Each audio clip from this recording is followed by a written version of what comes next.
Аруақ, мәңгі көк аспан тәңірім, құдайым, аман есен жеткізгенге, қолдағандарыңызға, қолпаштағаныңызға алғыс үлкен алғысты. Ата-баба рухтан келіп отырмын. Вот здесь лежит великий Джучихан, император Золотой Орды. Здесь был город где-то. Это Джискан есть, наверное, столица Золотой Орды. Там рядом лежит его жена Бектурмус, мать Батыхана, да. Детство Батыхана здесь шел. Она принцесса Кирейская, дочь Тогал хана, последнего хана Кирея. Короче, она моя дальняя родственница. В принципе, я вот, года 3 назад, или 4 до ковида, собирался сюда ехать. Там акимат подпрягал. Короче, они кинули меня, да. Ну, Бадажов после вот еще круче сделал. Вот наш президент, спасибо им большое. Алгыс. Тоже тихий казах. Вот такую красоту сделал, да. Вот мой род, крест. Вот крест.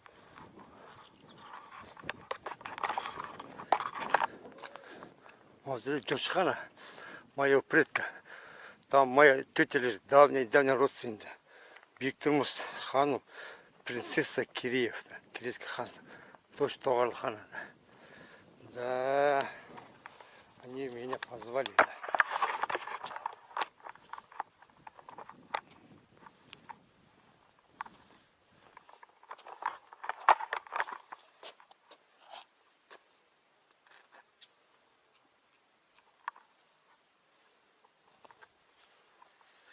Наш сильный цвет, 13 век, начало, вот, 1228 году построено.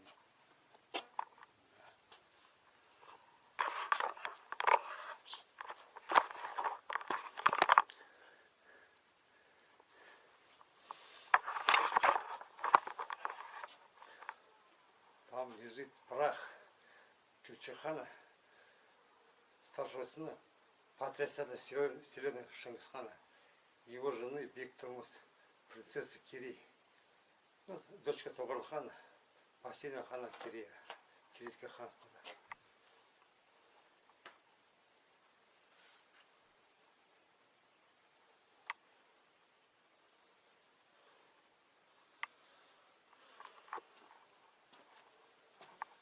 Сойду просить Аллах предков.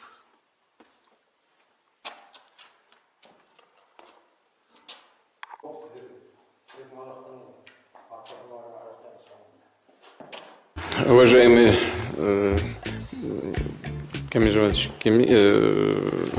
Касым-Жомарт Кемелевич, Тот решил показать, кто у него в доме хозяин и что такое настоящие трудности перевода, просто перейдя на казахский язык. Российская делегация, а что с лицом? Уважаемые коллеги, прежде всего, уважаемый Владимир Владимирович, хочу выразить слова благодарности. Сегодня вы прибыли с официальным визитом в Казахстан, приняв мое приглашение. В этом году отмечается десятилетие подписания договора о добрососедстве и союзничестве в 21 веке между Казахстаном и Россией. Но ни это, ни даже отключенный внезапно микрофон. мы готовы идти навстречу казахстанским. Не хотят. Нет, уже захотели. Значит, как сказал, что готовы идти навстречу, сразу раз включили. А это так и есть, действительно. Мы готовы идти навстречу нашим друзьям. Не помешали хозяину Кремля назвать Казахстан самым близким своим союзником. Мы говорим о том, что Россия и Казахстан являются союзниками. Я бы хотел подчеркнуть, что мы не просто, во всяком случае, мы так в России на это смотрим, не просто союзники, а наиболее близкие союзники. Казахстан, само собой, как я уже сказал, это самый из всех союзников наиболее близкий нам союзник. То есть получается, что Путин публично оскорбил и унизил Лукашенко, который и без того унижался, слезно клявшись в любви и верности своему хозяину, читай союзнику. Ни одна страна в своих отношениях не имеет того, что мы имеем Россия и Беларусь. И если Россию и поддерживает кто-то, то это только Беларусь. Единственный союзник, который остался у России – Беларусь. Беларусь и Россия. Больше нет. У России больше никого нет.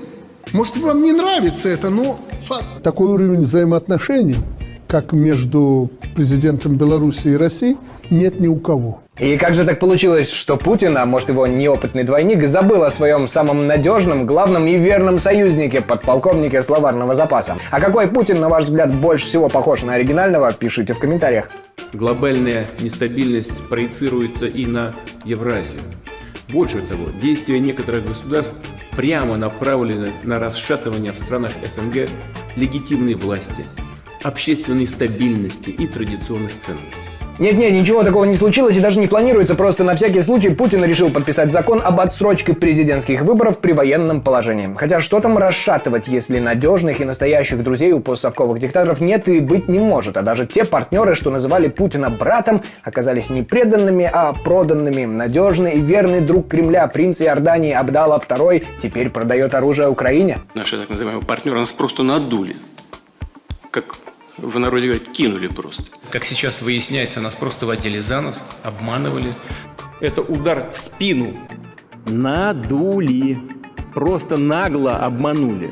Обманули дурачка на 4 кулачка. А даже ближайшее окружение Путина уже репетирует его похороны. Секретарь Совбеза РФ Патрушев во всем черном зачитал что-то похожее на некролог неофюреру. Все слова в нем только в прошедшем времени. Уставшие от лихих 90-х, общество ждало решения социально-экономических проблем, укрепления национальной безопасности. Требовался лидер, который смог бы поставить во главу угла вопросы благополучия населения, проявить высшие человеческие и организаторские качества, волю и самоотверженность. Таким лидером стал Путин, который сначала был председателем правительства, а затем избран президентом, верил в людей и надежность их поддержки, понимал и осознанно взял на себя всю ответственность за спасение Отечества. И что ж с Россией, мать их, матушкой, будет-то? Под Китай совсем уйдут? В принципе, генпрокурор на китайском уже заговорил. Ифа, Джиго, Джифа, Вэй, Минь. Активно изучают его и будущие защитники общественного порядка Объединенного Отечества.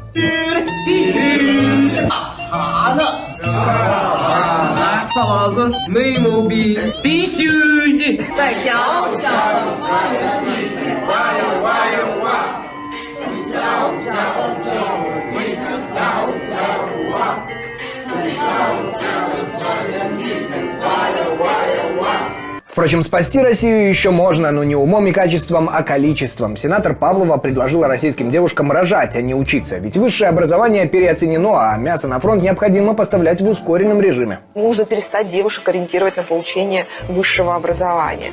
Нужно перестать плодить количество молодых людей, которые вот это получают высшее образование, которое оно потом, по сути, ни к чему не приводит их. Они либо начинают работать совершенно по иным специальностям, либо еще что-то. И вот этот поиск себя, он затягивается на долгие года, и в результате упускается вот эта детородная функция. Что вас обвинят в том, что вы хотите отмотать время назад? Не опасаетесь этого? А что в этом страшного? Совещание с участием Путина в последний момент экстренно перенесли. Такое произошло впервые за последние полгода. Во вторник то, что осталось от бункерного, должно было обсуждать с правительством развитие топливно-экономического комплекса и подготовку сверхдержавы к сложной зиме.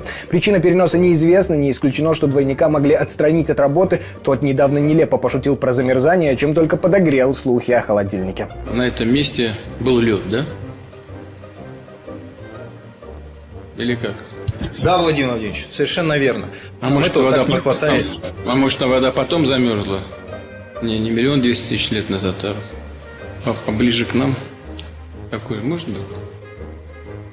Владимир Владимирович, это атмосферный лед. Все-таки мы считаем, наука говорит пока, что все-таки, это так, вот, первый раз ответил. С чемоданным главнокомандующим в последнее время творится что-то неладное. То появляется, то пропадает отечность щеки в течение одного дня. В России перевод идет?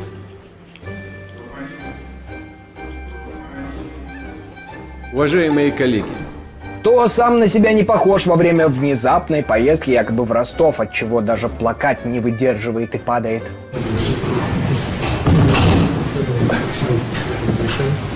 то в разных местах появляется примерно в одно и то же время. Один Путин принимал участие в культурном форуме, другой в это время встречался с сотрудниками избирательных органов. А вот кого изберут для совещания с членами Совбеза, решалось уже, видимо, в последний момент.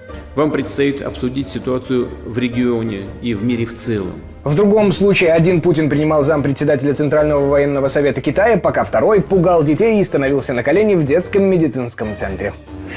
Вадим, сейчас смотри, сейчас зайдут, скажешь здравствуйте. И своими весьма и весьма тщательными приготовлениями, видимо, вызвала обратную реакцию. И, конечно, он спрятался полностью, а мама все пыталась и пыталась стянуть с него одеяло. А ты телефон передам. Останешься с телефона звоню. Ну ладно, пускай поиграет. Так что,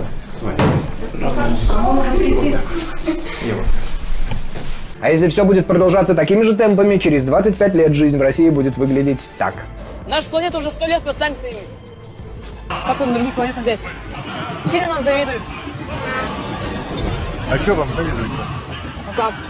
Мы последняя планета с нормальными людьми. А еще у нас ракета. О!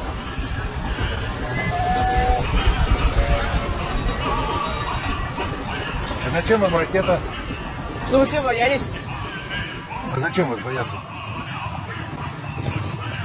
Смешно это, дядь. Извиняюсь, а где у вас тут магазин электроники или робзарядная станция? На кой они нам? Из-за вашей электроники люди болеют. Да как вы здесь живете-то, а? Прекрасно. Здравствуйте. Церера – планета спокойствия и стабильности. Злые языки утверждают, что у нас здесь нищета и разруха, но это все вранье. Мы пошли по своему особому пути. Только экологически чистый пар вместо электроники и робототехники, потому что она разлукавила. ДДП меньше на 100%. Воздух чистый на 100%. Кинотеатры работают в штатном режиме. Посещаемость 100%.